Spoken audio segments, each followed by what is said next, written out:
இந்த 51வது எபிசோடை தொடர்ச்சி இது. மூலராமச்சந்திரமூர்த்தியோட சரித்திரத்தை பார்த்து கொண்டிருக்கிறோம். ராமச்சந்திர தீர்த்தர் இந்த விக்கிரகங்களை எல்லாம் பூமிக்குள்ளே பதித்து வைக்க சொல்லிட்டு அவர் சித்தியாடம் பிருந்தாவனஸ்தராகிவிட்டார். உதயன் தீர்த்தருக்கு தகவல் தெரியாது. அந்த கம்யூனிகேஷனும் ரொம்ப கம்மி தானே, சீக்கிரம் கிடையாது. அப்போ இந்த மீன் டைம் சிறூர் மடத்துலேருந்து ஒரு யதீஸ்வரர் வர்றார். எரகுலாக்கு வந்தவர் இந்த மாதிரி விக்கிரகங்கள் பூமியில் இருக்குன்னு சொன்னோடனே அவர் சொல்கிறார், இந்த பூமியிலேயே இருக்கணும், எடுத்து பூஜை பண்ணுவோம். அவர் வந்தால் விஜயேந்தர் வந்து அவர்கிட்ட கொடுக்கலாம்னு சொல்லிட்டு எடுத்து பூஜை பண்ணிருக்காரு. எல்லாரும் அந்த ஊர் ஜனங்கள் என்ன, ஒரு யதீஸ்வரன் கேட்கும்போது முடியாதுன்னு சொல்ல முடியாது, அதுவும் உள்ளதான் சும்மா தானே இருக்கு, அவர் தான் பூஜை பண்ணிட்டுவேன்னு சொல்ல கொடுத்துட்டாங்க. அந்த ராமச்சந்திர தீர்த்தருடைய அந்த மடத்தில் இருந்த சிஷ்யர்கள் எல்லாத்தையும் அவர் தன்னோட சேர்த்து கொண்டு இந்த விக்கிரகத்தை அவங்களே வச்சுக்கலாம் அப்படிங்கிற மாதிரி ஒரு பிளான் பண்ணுறார். உதயன் தீர்த்தர் சுமார் 6 மாத காலம் கழித்து அவர் எரகுலா வர்றார். வரும் வழியில் ரொம்ப பக்கத்தில் வரும்போது அவருக்கு இந்த சமாச்சாரம் குரு சித்தி அடைந்து விட்டார் என்று. அவர் சர்வசரமாக எரகுலா வந்து பார்த்தபோது இந்த விக்கிரகங்கள் எல்லாம் வேறொரு யதீஸ்வரிடம் போய் சொன்னோன்னா அவர்கிட்ட போய் இந்த விக்கிரகங்களை ஒப்படைக்கணும் கேட்டும்போது அவர் மறுத்து விட்டதாக சொல்கிறார்கள். இந்த நிகழ்வில் நிறைய கருத்து வேறுபாடுகள் இருக்கின்றன. இது மந்திராலயத்திலே மூலராமஸ்து மன்மடை என்ற புத்தகத்திலே உள்ள விஷயத்தையே நான் சொல்லியிருக்கேன். அப்படி இல்லை, அவர் வந்து உதயன் தீர்த்தருடைய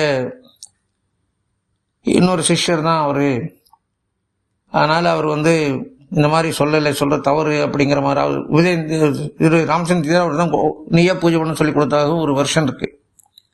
நமக்கு அதை தெரியாது. ஆனால் ஒன்று, உதயன் தீர்த்தரும் இந்த விக்கிரகங்களை பூஜை பண்ணவில்லை என்பது மட்டும் தெளிவு. உதயன் தீர்த்தர் வந்து தனக்கு அந்த மூலராமச்சந்திரமூர்த்தி சீதா விக்கிரகங்கள் தனக்கு கிடைக்கலன்னா அது பிரம்மா பூஜை பண்ணது. எப்பேற்பட்ட மகிமை நிறைந்த அந்த விக்கிரகங்கள் அது பூஜை பண்ணுறதுங்கிற மிகப்பெரிய பாக்கியம். எத்தனை ஜென்மங்களில் புண்ணியம் பண்ணியிருந்தால் அந்த விக்கிரகத்தை தொட முடியும். எல்லாரும் போய் தொட முடியாது, சன்னியாசிகளும் தொட முடியும். அதுவும் அந்த சன்னியாசிகளுக்கும் அந்த பாக்கியம் யாரு கிடைக்கும்னா எத்தனையோ ஜென்மங்களை தபஸ் பண்ணி புண்ணியம் சம்பாதித்திருந்தால் தொட முடியும். அந்த பாக்கியம் உதயன் தீர்த்தருக்கு கிடைக்கவில்லை. அவர் பெரிய தபஸ்வி மகான் தான், இருந்தாலும் அவருக்கு அந்த சந்தர்ப்பம் கிடைக்கல. மனம் வருந்திய உதயன் தீர்த்தர் எல்லாம் இறைச்சத்தம் என்று சொல்லிவிட்டு உடனே நேராக அகோபிலம் போய் அங்கே போய் தபஸ் பண்ணுறார். அகோபிலத்தில் தபஸ் பண்ணிட்டு இருக்கும்போது நரசிம்மர் அவர் கனவிலே தோன்றி அகோபிலத்திலே ஒரு நதியிலே 2 பாறைகளுக்கு இடைக்கிலே இருக்கக்கூடிய ஷோடசபாக நரசிம்மை காட்டி இதை எடுத்து நீங்கள் பூஜை பண்ணி கொண்டு வாருங்கள் என்று சொல்லி நரசிம்மர் உத்தரவிடுறார். கனவிலே கண்ட மாதிரியே அவர் அந்த குறிப்பிட்ட இடத்துக்கு போய் பார்க்கும்போது 2 பாறை எடுக்கும் நடுவில் அந்த ஷோடசபாக நரசிம்ம விக்கிரகம் கிடைக்கிறது. அதை எடுத்து பூஜை பண்ணி சமாதானம் ஆகிட்டார் உதயன் தீர்த்தர். நமக்கு தான் கொடுத்து வச்சிருக்கு, அவ்வளோதான் அப்படின்னு தீர்மானம். அதுக்கு அடுத்தாப்புல அவருக்கு வந்து ஒரு சிஷ்யர் ஜிதாமித்திரர், அவருக்கும் இந்த விக்கிரகங்கள் பூஜை செய்யும் பாக்கியம் கிடைக்கவில்லை. உதயன் தீர்க்கவும் ஜிதாமித்திரர் அதிக காலம் பீடத்தில் இல்லை. அதுக்கப்புறம் ரகுநந்தன் தீர்த்தர் என்பவருக்கு அவர் சன்னியாசாசனம் கொடுக்குறார் ஜிதாமித்திரர். அப்போது ஜிதாமித்திரர் அவருடைய சிஷ்யர் ரகுநந்தன் தீர்த்தர் சொல்றார், நம்ம மடத்துக்கு நியாயமான முறையில் வர வேண்டியதான ராமர் சீதா விக்கிரகங்கள் வேறு மடத்துக்கு போய் சேர்ந்து விட்டன. என்னுடைய குருவும் நானும் அந்த விக்கிரகங்களை பூஜை செய்யக்கூடிய பாக்கியம் எங்களுக்கு கிடைக்கல. உங்களுடைய பீடாதிபத்திய காலத்திலே அதை எப்படியான நீங்கள் அதை மடத்துக்கு கொண்டு வந்து சேர்த்தணும், அது உங்களுடைய கடமையாக நீங்கள் செய்ய வேண்டும்னு சொல்லி குரு ஆணையிடுகிறார். ரகுநந்தன் தீர்த்தர் குருவின் ஆணை தலைமையை கொண்டு சிறமையை கொண்டு சரி நான் கண்டிப்பாக அது எப்படியான ஏதோ ஒரு வழியில் அது விக்கிரகத்தை நான் மடத்துக்கு கொண்டு வரேன்னு சொல்லிட்டு திருவண்டார். ஜிதாமித்திரரும் அவர் வந்து மறைந்து விட்டார். அவருக்கு பிருந்தாவனம் கிடையாது, ஒரு மர ரூபத்தில் அப்படியே மறைஞ்சிட்டார். அவருடைய சரித்திரம் தனி. இவருக்கு ஜிதாமித்திரருக்கு பிருந்தாவனம் கிடையாது. அப்புறம் ரகுநந்தன் தீர்த்தர் தன்னோட குருவின் ஆணையை மனசில் வச்சுட்டே இருக்காரு. மிகவும் நம்பிக்கையுரிய ஒரு சிலர்களை அழைத்து இதுக்கு என்ன செய்யலாம்னு சொல்லும்போது சந்திரகாந்த் என்ற ஒரு பக்தர் அவர் சொல்றார், நான் வந்து இந்த வேலையை நான் செய்கிறேன், அந்த மடத்திலிருந்து நான் விக்கிரகங்களை எப்படியான்னு கொண்டு வந்து நான் உங்கள்கிட்ட ஒப்படைக்கிறேன்னு சொல்லிட்டு அவர் சொல்லிட்டு சுவாமிகிட்ட மந்திராட்சம் வாங்கிட்டு சுவாமிகிட்ட ஆசீர்வாதம் பெற்று அந்த மடத்தில் போய் அந்த சுவாமிகள்கிட்ட ரொம்ப க்ளோஸாக நம்பிக்கை பாத்திரவராக அவரிடம் இருக்கிறார். சுமார் 5-6 வருடங்கள் அந்த மடத்தில் அவருக்கு சுவாமிகிட்ட ரொம்ப நம்பிக்கை பாத்திரவராக இருக்கிறார். அவரோட கார்த்திகை மாதம் சுக்லபக்ஷ ஏகாதசி, அந்த காலத்தில் ஏகாதசின்னா அன்னைக்கு ராத்திரி விக்கிரகங்கள் எடுத்து உள்ளே வைக்க மாட்டாங்க, பெட்டிக்குள்ளே வைக்க மாட்டாங்க, ஓப்பனாக தான் இருக்கும், மண்டபத்திலே இருக்கும். அந்த சந்தர்ப்பத்தை பயன்படுத்தி அந்த சந்திரகாந்த் என்பவர் மூலராமச்சந்திரமூர்த்தி விக்கிரமத்தை கையில் எடுத்துட்டார். சீத்தை எடுக்க முடியல. அதை எடுத்து மறைத்து வைத்து கொண்டு அந்த மடத்தின் வெளியேறி பெனுகுண்டா என்ற ஊருக்கு வருகிறார். ரொம்ப மறைஞ்சு ஏன்னா உயிருக்கு ஆபத்தில் அவருக்கு கிடைக்கச்சா கஷ்டம். அதனால எங்கெங்கோ மறைஞ்சு விளைஞ்சு எப்படியோ பெனுகுண்டாங்கிற இடத்துக்கு வந்து சேர்ந்து நம்ம ரகுநாத தீர்த்தனும் இந்த மூலராமச்சந்திர விக்கிரகத்தை ஒப்படைக்கிறார். சீத்த விக்கிரகம் வரல. அதை பார்த்து அவருக்கு நல்ல மரியாதைகள் செய்து அவர் கடைசி வரலாம் அவருக்கு வந்து உயிருக்கு காபந்து பண்ணி வச்சார் ரகுநாத தீர்த்தர். ஏன்னா அவருக்கு எந்த விதத்திலும் உயிருக்கு ஆபத்து தான் வரும். இதனால் இது பெரிய தப்பான செயல். ரகுநாத தீர்த்தர் அதை பல காலம் பூஜை பண்ணி அதுக்கப்புறம் அப்படியே அது வந்து ரகுநாத தீர்த்தர் சுரேந்திர தீர்த்தர் பூஜை பண்ணுறார். இந்த அதாவது விபுதேந்திர தீர்த்தரும் ஜிதாமித்திரரும் விக்கிரகங்களை பூஜை செய்தனாலே இறைவன் அவர்கள் பிரார்த்தனை செய்கிறார்கள். நாங்கள் மீண்டும் பிறப்பெடுத்து வந்து இந்த மூலராமச்சந்திரமூர்த்தியை பூஜை பண்ணி எனக்கு அனுகிரகம்னு சொல்லி சுவாமி கிட்ட அவங்க பிரார்த்தனை பண்ணுறாங்க. யாரு? இது விபுதேந்திர தீர்த்தரும் ஜிதாமித்திரரும். இறைவன் அவர்களை கோரிக்கையை ஏற்று அது விபுதேந்திர தீர்த்தான் விஜயேந்திரராக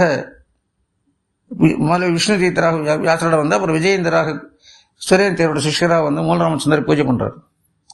அந்த ஜிதாமித்திரர் தான் சுதீந்திர தீர்த்தராக வந்து அவரும் மூலராமச்சந்திர பூஜை பண்றார். அது சுரேந்தர் பூஜை பண்ணி விஜயேந்தர் பண்ணி அப்புறம் சுதீந்திரர் பூஜை பண்ணி அதுக்கப்புறம் ராகவேந்திர சுவாமிகள் பூஜை பண்றார். அதுக்கப்புறம் அப்படியே அந்த பரம்பரையில் அப்படியே அது வந்துட்டே இருக்கு. அவ்வளவு எப்பேற்பட்ட விக்கிரகம். ஏன்னா எப்போவோ கிருத்தயுகத்திலே சங்ககர்ண தேவையா இருக்கும்போது பிரார்த்தனை பண்ணது எத்தனையோ வருஷம் சுமார் 30 வருஷங்களுக்கு மேல ஆகி அதே சங்ககர்ண தேவி ராகவேந்திர சுவாமிகளாக இங்கே அவதாரம் பண்ணி அந்த மூலராமச்சந்திரமூர்த்தியை பூஜை பண்ணும்போது அவர் எப்பேற்பட்ட சந்தோஷத்தை அவர் அடைந்திருக்க வேண்டும் என்று நாம் புரிந்து கொள்ள வேண்டும். இந்த சரித்திரத்திலே இந்த மூலராமச்சந்திரமூர்த்தி இந்த மடத்தை விட்டு போனது பற்றிய நிகழ்வு பற்றி கருத்து வேறுபாடுகள் நிறைய இருக்கின்றன. மடத்துக்கு மடம் நிறைய வேறுபாடுகள், ஒவ்வொரு மடத்தில் ஒருன்னு சொல்றாங்க. இது எப்படி இருந்தாலும் இந்த விக்கிரகங்கள் விபுதேந்திர தீர்த்தர் பீரியட்ல எங்க மடத்தை கையை விட்டு போயிடுச்சு. அதாவது ராமச்சந்திர தீர்த்தருக்கு அப்புறம் அந்த விக்கிரகங்கள் விபுதேந்திர தீர்த்தர் கையில வரல. அவரும் ஜிதாமன் 2 பேரும் பூஜை பண்ணல. அதுக்கப்புறம் மறுபடியும் வேற ஒரு மெத்தட்ல தெரியாமல் அங்கிருந்து எடுத்துட்டு வந்தாங்கன்னா சில புஸ்தகங்கள் சொல்லப்பட்டிருக்கு. அதை பேஸ் பண்ணி தான் நான் சொல்லியிருக்கேன். சில மடங்கள்ல அது ஒப்புக்கொள்றதில்லை. நமக்கு கான்ட்ரவர்சியும் வேண்டாம். ஏன்னா நம்ம எதை தெரிஞ்சோமோ அதை நம்மளோட ஷேர் பண்ணியிருக்கேன். மாற்று கருத்து இருந்தால் அதை பற்றி நீங்கள் ஏற்றுக்கொள்ளலாம். அதை பற்றி நான் ஒன்றும் சொல்ல. ஆனால் விக்கிரகங்கள் விஜயேந்திரன் ஜிதாமன் பூஜை பண்ணலங்கிற மாதிரி உண்மை. அதுக்கப்புறம் மறுபடியும் இவங்கெல்லாம் பூஜை பண்ணி இப்போ மந்திராலய மடத்தில் அந்த விக்கிரகங்கள் பூஜையில் இருக்கின்றன. அந்த மூலராமச்சந்திரனுடைய பூஜையை பார்க்கறதே ஒரு விசேஷம், ஆனந்தம். அந்த பூஜை முடிச்சுட்டு இந்த 3 விக்கிரகம் மூலராமச்சந்திரமூர்த்தி, திக்விஜய ராமச்சந்திரமூர்த்தி, ஜெயராமச்சந்திரமூர்த்தி 3 விக்கிரகங்களும் அப்படியே எடுத்து காட்டுவாங்க. நம்ம நினைக்கிறோம் சுவாமிகள் இந்த சுவாமியை நம்மளாம் பார்க்கணும்னு சொல்லி சுவாமிகள் நம்ம காட்டுறாங்க அப்படின்னு நினைப்பீங்க. அதுக்கு மேலே இன்னொரு காரணம் இருக்கிறது. அதாவது மூலராமச்சந்திரனுடைய திருஷ்டி எந்த திக்கில் படுகிறதோ அந்த திக்கு பூராமே நல்லா சுபிட்சமா இருப்பாங்க. 4 திக்கும் காட்டும்போது 4 திக்கில் கூட வாழ்ற எங்கிருந்தாலும் சரி அந்த திக்கில் யாரெல்லாம் வாழ்றாங்களோ to the end of the world அந்த திக்கில் இருக்க அத்தனை பேர் சுபிட்சமா வாழணும் அப்படிங்கிற ஒரு எண்ணத்தோடு தான் 4 திக்குங்களும் சுவாமி திருப்பி காட்டுறாங்க. இதுக்கு ஒரு உதாரணம் பார்க்கணும்னு ஒரு நிகழ்வு நம்ம துவாபரயத்திலே நடந்தது. குசேலன் தன் தரித்திரத்தை நீக்குவதற்காக கிருஷ்ணரை பார்க்க போறார். கிருஷ்ணர் அவரை பார்த்தோன்னே குசேலர் பார்த்தோன்னா சுதாமா பார்த்தோன்னே கட்டி அணைத்து ஒரு உள்ள அழைத்து போய் அவர் ராஜ உபராச்சாரங்கள்லாம் செய்து அவர் சிம்மாசனம் அமர வச்சு காலில் கையை பிடிச்சு வச்சு உணவு அளித்து அவருக்கு எல்லாம் சுசுரூஷெல்லாம் பண்ணி மறுநாள் அவர் சொல்ல சரி நீ ஊருக்கு போ, ரொம்ப நாள் ஆச்சு, உங்க குழந்தைகள்லாம் உன்னை பார்க்க நீ போயிட்டு வான்னு சொல்லி அனுப்பிச்சிட்டார். கிருஷ்ணர் இன்னும் எதுக்கு வந்தானே சுதாமா கிட்ட கேட்கல, அதாவது குசேலர்கிட்ட கேட்கல. இவருக்கும் அவருடைய லெவல் ஸ்டேட்டஸ் பார்த்துட்டு அவர்கிட்ட கேட்கறது இவர் ஒன்றும் சங்கடம் கூச்சம். ஏன்னா 2 பேரும் கிளாஸ்மேட்ஸ், ரொம்ப அத்தியந்தமா இருந்தவங்க. இவர் கிருஷ்ணரோட வயதில் பெரியவர். அதனால அவர் குருகுலத்திலே சுதாமாவுக்கு கிருஷ்ணன் ரொம்ப மரியாதை கொடுத்து பேசுவார். இப்ப அவர்கிட்ட கூச்சம், கை நீட்டுறதுக்கு கூச்சப்படுறார் குச்சேலர். கிருஷ்ணருக்கு தெரியாமல் இருக்குமா என்ன? அதனால் அவர் சொல்லி வந்தோடனே சரி சுதாமா நீங்கள் கிளம்புங்க, ஊருக்கு கிளம்புங்க, ரொம்ப அடிக்கடி வந்துட்டு போங்கன்னு சொல்லி அவர் வழி அனுப்பிக்கிறார். இவருக்கு தர்ம சங்கடம்.